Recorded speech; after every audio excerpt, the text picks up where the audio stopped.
नमस्कार। द एजुकेशिया पे आपका स्वागत है।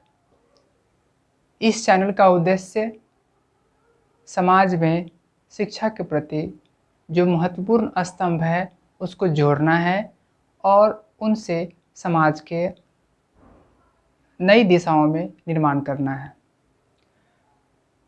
जैसा कि हम जानते हैं कि हमारा छात्र, हमारा विद्यार्थी हमारे देश का भविष्य है, हमारे समाज का भविष्य है और इससे भी आगे जाकर के कहूँ तो हर परिवार में जो छात्र है वही उस परिवार का भविष्य है। अगर वह उस छात्र की अगर पढ़ाई अच्छी होगी, अगर उसमें कौशल होंगे, उसमें गुण होंगे, स्किल होंगे, तो वो या फिर नौकरी करे, सरकारी नौकरी करे या फिर अपना बिजनेस शुरुआत करे। ये दोनों ही चीज़ें हो सकती है और ये दोनों ही चीज़ें संभव तब होगी जब बच्चे का शिक्षा अच्छा होगा।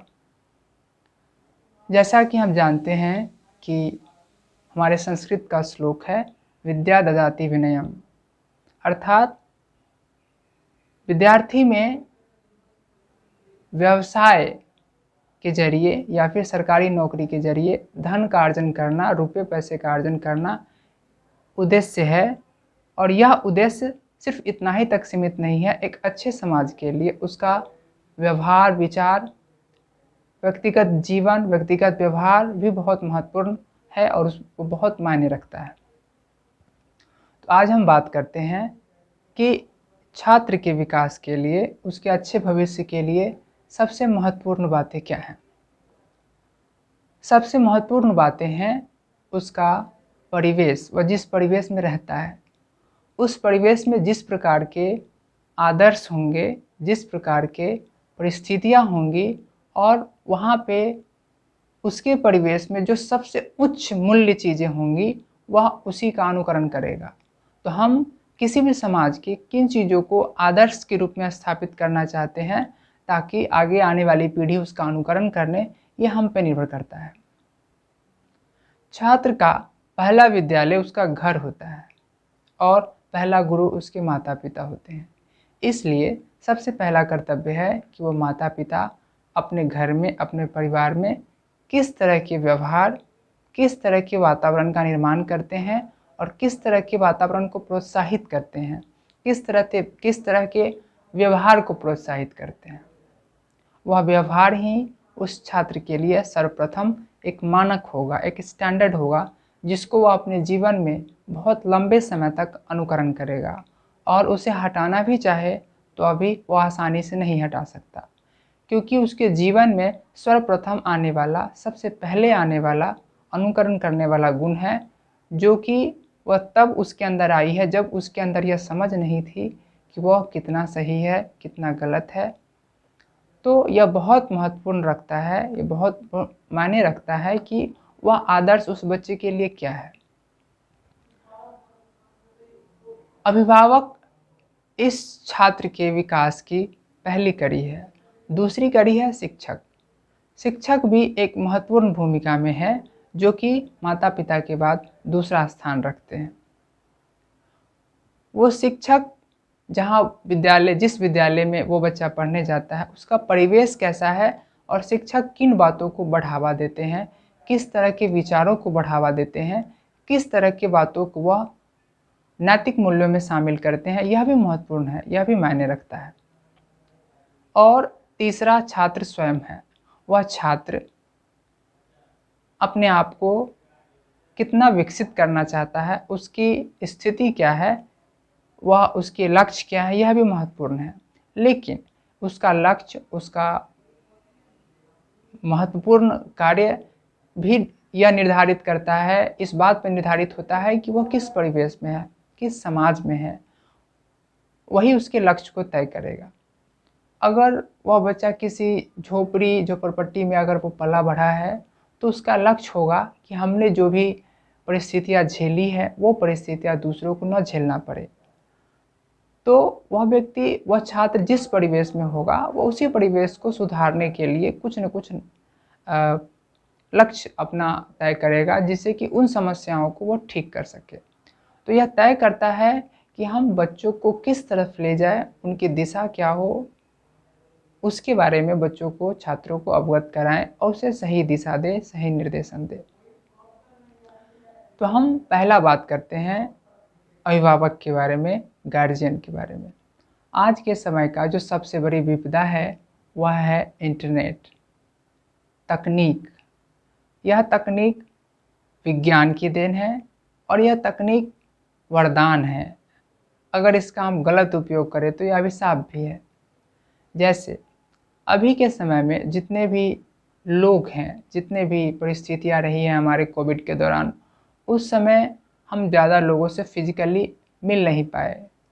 उस दौरान हमारे अंदर जो एक बुरी आदतें शामिल हो गई वह मोबाइल फ़ोन का ज़्यादा से ज़्यादा इस्तेमाल करना। और हम जानते हैं कि यह जितना हमारे स्वास्थ्य के लिए हानिकारक है, जितना हमारे शारीरिक स्वास्थ्य के लिए हानिकारक है। जैसे आप जब फ़ोन का इस्तेमाल करते हैं तो आपकी फ़िज़िकल गतिविधियाँ, आपकी शारीरिक गतिविधियाँ घट जाती है। स्वाभाविक तौर पे आप एक जगह ज़्यादा बैठना पसंद करते हैं क्योंकि वैसी स्थिति में ही फ़ोन का अच्छे से इस्तेमाल किया जा सकता है। दूसरी इसकी हानियाँ जो है वह है मानसिक स्वास्थ्य का। फ़ोन की ज़्यादा इस्तेमाल से मानसिक स्वास्थ्य पे ज़्यादा असर पड़ रहा है और जितना यह फ़ोन हानिकारक नहीं है, उससे ज़्यादा यह बात हानिकारक है कि जब हम फ़ोन का उपयोग करते हैं तो हमारे आस-पड़ोस की जो परिस्थितियाँ हैं, उस परिस्थितियों पे हमारा ध्यान बहुत ही कम हो जाता है। और हम जहाँ हैं, जिस परिवार में हैं, उस परिवार में जो छोटे बच्चे हैं, वो छोटे बच्चे हम बड़ों का अनुकरण करते हैं। हम जैसा करेंगे वो वैसा ही करेंगे। और आज के दौर में जो सबसे बड़ी खामियां है कि अगर बच्चे परेशान कर रहे हैं तो हम उसका एकमात्र सॉल्यूशन समझते हैं कि उसको फ़ोन दे दिया जाए। और स्वाभाविक सी बात है, यह फ़ोन इतने लुभावने चीज़ है कि कोई भी बच्चा इससे प्रभावित हो जाता है और वह उसका धड़ल्ले से प्रयोग करना शुरू कर देते हैं। इसका परिणाम यह आ रहा है कि अधिकतर बच्चे आँख की खराबी का शिकार हो रहे हैं और उससे नज़दीक की चीज़ें दिखाई देना कम हुआ है, जिसकी वजह से अधिकतर बच्चों को चश्मा लेने की ज़रूरत पड़ गई है। इसमें उस बच्चे की गलती जितनी है, उससे कहीं ज़्यादा गलती अभिभावक की है। जैसा कि हमने कहा कि बच्चे आपका अनुकरण करते हैं, आप जैसा व्यवहार करेंगे वो वैसा ही अनुकरण करेगा। अगर आप बच्चों के सामने पुस्तकें पढ़ते हैं तो वह उसमें भी पुस्तक पढ़ने की आदतें होंगी। बच्चों के सामने आप ज़्यादातर फ़ोन का इस्तेमाल करता है, उस बच्चे में भी फ़ोन इस्तेमाल करने की आदत होगी। अगर आप देर रात तक नहीं सोते हैं तो बच्चों में भी देर रात तक नहीं सोने की आदतें होंगी। यानी कि आपकी हर गतिविधियाँ बच्चों के लिए अनुकरण की स्थिति में है। आप जो करेंगे वो उसका अनुकरण करेगा। उसके लिए यह समझने की स्थिति में नहीं है कि आप जो कर रहे हैं वो कितना अच्छा है, कितना बुरा है। आपका व्यवहार आपके परिवार में एक दूसरे के प्रति कैसा है, यह व्यवहार भी उस बच्चे को निर्देशित करता है कि वो बच्चा कैसा व्यवहार करेगा आगे चल कर के। तो ये बहुत ही महत्वपूर्ण है कि हम अपने घर के परिवेश में कितना और कैसा बदलाव करें जिससे कि हमारे बच्चे पे अच्छा असर पड़े। साथ ही साथ बच्चे आस पड़ोस के जिस माहौल में खेलते हैं वह परिवेश कैसा है। उस परिवेश में अगर गाली बोलने, अपशब्द बोलने वाले बच्चों की संख्या ज़्यादा है, अगर जिस परिवेश में हैं उस परिवेश में अगर बड़े भी ज़्यादा अपशब्दों का प्रयोग करते हैं तो स्वाभाविक सी बात है कि वो बच्चे भी अपशब्दों का प्रयोग करेंगे। ये हमारा पहला विद्यालय रहा, घर, जिसके शिक्षक माता पिता होते हैं। क्योंकि स्कूल के बाद अधिकतर समय बच्चा अपने घर पे व्यतीत करता है, इसलिए घर उसके जीवन में बहुत मायने रखता है। हम अगली कड़ी में बात करते हैं शिक्षक के लिए। शिक्षक जो घर में त्रुटियां हुई है, जो परिस्थितियां जो उसमें कुछ खामियां उत्पन्न हुई है, उसको ठीक करते हुए नई दिशाओं में निर्देशित करना ही शिक्षक का कार्य है।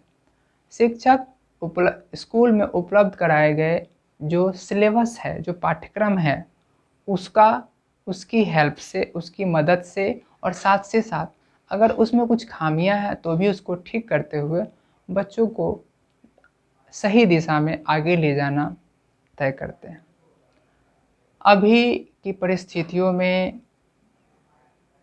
जैसे पहले देखा जाता था कि बच्चे के पास अगर कोई समस्या है तो वो समस्याएं कह सकते थे कि वो समस्याएं उसकी समस्याएं ही बनी रहती थी, और आज भी कहीं न कहीं परिस्थितियाँ यही है।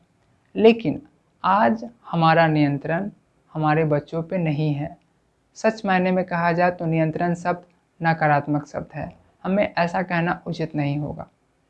हमें ये कहना चाहिए कि बच्चे को आज की परिस्थिति में, आज के परिवेश में, आज के समय में बच्चे को समझना ज़्यादा मुश्किल हो गया है, और उसको देखभाल करने के लिए कहीं न कहीं सही दिशा में ले जाने की जो पहले परिस्थिति रही है कि दंडात्मक रूप से उसको एक सही दिशा में ले जाते थे, जो कि कहीं से भी सही नहीं था।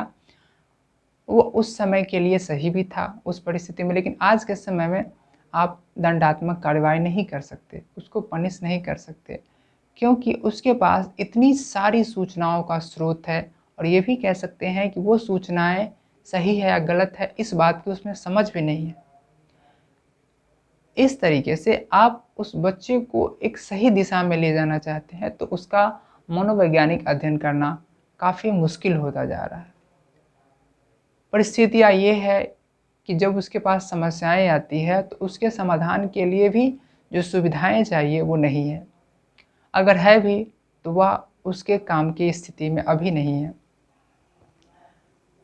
हमारे पास जो बच्चे हैं उसके पास बहुत सारी ऐसी छोटी-छोटी बातें होती है जिसका समाधान उसे चाहिए, और उसमें से अधिकतर प्रश्नों का जवाब अभिभावक, माता-पिता दे सकते हैं। लेकिन उन दोनों के बीच व्यवहार ही कुछ ऐसा रहता है कि वो बातें बच्चे शेयर नहीं कर सकते अपने माता-पिता से। और माता-पिता अगर सुनने की स्थिति में हो भी, तो भी उन्होंने ऐसी परिस्थितियाँ तैयार नहीं की जिससे कि बच्चे सहज महसूस करें कोई भी बात शेयर करने से। ये परिस्थितियाँ अधिकतरों केस में देखा जाता है। हम बच्चे को एक बैंक के तौर पे देखते हैं, एक बिज़नेस के तौर पे देखते हैं कि हम कितना इसमें इन्वेस्ट करते हैं और हमें फ्यूचर में कितना मिलने वाला है। हम इन्वेस्टमेंट जैसे-जैसे अपने बच्चों पे इन्वेस्टमेंट बढ़ाते जाते हैं, उस पे खर्च करते जाते हैं, वैसे ही हमारा दबाव भी बढ़ता चला जाता है उस बच्चे पे। वह बच्चे अपने जो सही विकास है, उसका जो सही संरचनात्मक विकास होना चाहिए, उसका उस तरफ ध्यान ना जा कर के इस दबाव के प्रति ज़्यादा रहता है कि हम पे कितना खर्च हुआ है, हमें सफल हो कर के दिखाना है। हमें संरचनात्मक रूप से, क्रिएटिव तौर पे, क्रियात्मक रूप से कितना विकसित करना है, यह उसके लिए मायने नहीं रह जाता है। उसके लिए मायने रह जाता है कि हम पे कितना खर्च हुआ है, और यह तनाव की स्थिति काफ़ी उच्च स्तर तक चली जाती है। कभी-कभी बच्चे बहुत ही हानिकारक, बहुत ही अ, कदम उठाते हैं, हानिकारक कदम उठाते हैं, जिससे कि हमें सामाजिक तौर पे भी हानि होती है, और पारिवारिक तौर पे तो हानि होती ही है। तो हम इन परिस्थितियों को अगर समझने की कोशिश करें तो ज़्यादा अच्छा होगा। हमने बहुतों परिस्थितियों में देखा है, और बच्चे काफ़ी हद तक ये प्रयास करते हैं कि हम अपने अभिभावक के सारी उम्मीदों पे खरा उतरें। फिर भी उसकी क्षमता जितनी है उसके अनुसार वह कार्य करने की कोशिश करता है। लेकिन कभी-कभी ऐसा होता है कि हम क्षमता कम होते हुए भी अगर प्रोत्साहन देते हैं तो वो बहुत अच्छा प्रदर्शन कर सकता है। लेकिन दबाव की स्थिति में वह क्षमता भी कम हो जाती है। अब हम बच्चों के व्यक्तिगत बातों पे बात करते हैं। उसके साथ आस-पड़ोस की परिस्थितियों में जो बदलाव हो रहे हैं, उसके अनुसार उसके मन में बहुत सारी समस्याएँ होती हैं। हम अपने बचपन से तुलना अगर उसके बचपन को करें तो ये मूर्खता होगी, नासमझी होगी। क्योंकि हम जब बचपन में थे, अपने बचपन में जिस तरह की परिस्थितियों में रहे हैं और जैसा हमने विचार अपने आस-पड़ोस देखा है, वो परिस्थितियाँ बदल चुकी है। हमारे अपने बचपन में जो सूचनाओं का स्रोत था वो माता-पिता थे, गुरु थे। अभी के समय में जो सूचनाओं का स्रोत है माता-पिता, गुरु के अलावा इंटरनेट भी है, तकनीक भी है। और यह तकनीक कितना विश्वसनीय है ये कहा नहीं जा सकता। इसकी विश्वसनीयता के लिए कोई हमारे पास टूल नहीं है। हम बच्चे को शुरू से ही हर एक बातों को तार्किक रूप से समझने की क्षमता जब तक उसमें हम विकसित ना करें और जब तक वह बच्चा स्वयं सही को गलत से अलग करने की क्षमता विकसित ना कर ले, तब तक वो सही रास्ते पे सही तरीके से इन ज्ञान का उपयोग नहीं कर सकता। तो ये बहुत ही आवश्यक है कि हम बच्चे को उस लायक बनाएं जिससे कि वह इन सारी चीज़ों को समझ पाए। ज़रूरी है कि हम उसके दिन प्रतिदिन में आने वाली जो समस्याएं हैं, जो छोटी-छोटी बातें हैं, वो हो सकता है आपके लिए कोई मायने नहीं रखता हो, बहुत छोटी बातें हो। उस बच्चे के लिए अंतर्द्वंद की समस्या होती है। वह उन बातों को काफ़ी समय के लिए अपने मन में रखते हैं और उस पे गहन मंथन करते रहते हैं, जिसका समाधान कभी-कभी मिल भी जाता है, कभी नहीं भी मिल पाता है। तो हम अभिभावक के रूप में भी उसके दिनचर्या जो हम रूटीन है, जो व्यवहार है, उसको देखकर पता लगा सकते हैं। साथ ही उसके टीचर से, शिक्षक से मिल कर के उसके व्यवहार के बारे में पता लगा सकते हैं। उससे बात करके उसके बारे में जानकारी ले सकते हैं और कोशिश कर सकते हैं कि वो अच्छा प्रदर्शन करे। एक व्यक्ति का दूसरे व्यक्ति से अच्छे रिलेशन होने के लिए आदान-प्रदान की अगर परिस्थितियाँ हो, तो वह संबंध ज़्यादा मजबूत होता है। ये पूरा संसार लेन-देन की प्रक्रियाओं से संबंधित है। अगर एक व्यक्ति का दूसरे व्यक्ति से लेन-देन की प्रक्रिया खत्म होती है, उसके साथ ही उसके बीच दूरियाँ बढ़ना शुरू हो जाती है। हम अपने बच्चों के बीच ज्ञान के आदान-प्रदान का, सूचनाओं के आदान-प्रदान का जो क्रिया है, हम इसको प्रोत्साहित करें, तो ये हमारे लिए, हमारे बच्चों के लिए ज़्यादा फ़ायदेमंद होगा। यहाँ पर एक महत्वपूर्ण बात है, जब बच्चे छोटे होते हैं, तो स्वाभाविक सी बात है, उसके पास सूचनाओं की कमी भी है, ज्ञान की भी कमी है। लेकिन जब हम धीरे-धीरे उन बच्चों को बड़े होते देखते हैं, अपना ज्ञान, अपना अनुभव उसमें देते हैं, सूचनाएँ उसमें भरते हैं, जो पूछता है वो जानकारी पाना चाहता है वो देते हैं। धीरे-धीरे जब वह आपके आस-पड़ोस के माहौल से बाहर जाता है, तो वो नए अनुभवों को प्राप्त करता है, जो आपसे बेहतर हो सकता है। वैसी परिस्थितियों में हमें उनसे सीखने की जो प्रक्रिया है, उसमें शामिल होनी चाहिए, क्योंकि जब तक हम हमारे हिसाब से उसके पास अनुभव कम थी, तो हमने उनमें अनुभव बाँटे। अब उसके पास हमसे ज़्यादा अनुभव है, तो हमें उससे अनुभव लेनी चाहिए। इसलिए नहीं कि हमें अनुभव की ज़रूरत है, बल्कि ये इसलिए क्योंकि ये जो लेन-देन की प्रक्रिया है, हमेशा निरंतर रूप से चालू रहे, ताकि हमारे और बच्चे के बीच में जो संबंध है, जो रिलेशन है, वो कंटिन्यू रहे। हम जब बच्चे छोटे थे, तो अपना सुझाव, अपना सजेशन, अपना डायरेक्शन देते थे। लेकिन जब वो बच्चे बड़े हो जाते हैं, तो हम उन बच्चों से सजेशन लें, सुझाव लें। कभी-कभी सुझाव जानते हुए भी, उसका उत्तर जानते हुए भी हम अपने बच्चों से उससे सुझाव माँगे कि उसकी क्या राय है। कभी-कभी ऐसा भी हो सकता है कि आपकी राय से आपके बच्चे का राय बेहतर हो, सुझाव बेहतर हो। ऐसी परिस्थिति में आप उसका फ़ायदा उठा सकते हैं। अगर नहीं भी है, तो कम से कम इतना तो ज़रूर होगा कि आपका आपके बच्चों के साथ जो रिलेशन है, जो बातचीत की प्रक्रिया है, जो लेन-देन की प्रक्रिया है, वो कायम रहेगी और आपका आपके बच्चों के साथ जो रिलेशन है, वो बेहतर होगा समय के साथ-साथ। और आप एक अच्छे दोस्त के रूप में, अच्छे फ्रेंड के रूप में उसके जीवन का एक अहम हिस्सा बन सकते हैं। आप उसके परिवेश का एक महत्वपूर्ण हिस्सा तो हैं ही, लेकिन समय के साथ इसमें बदलाव होता चला जाता है।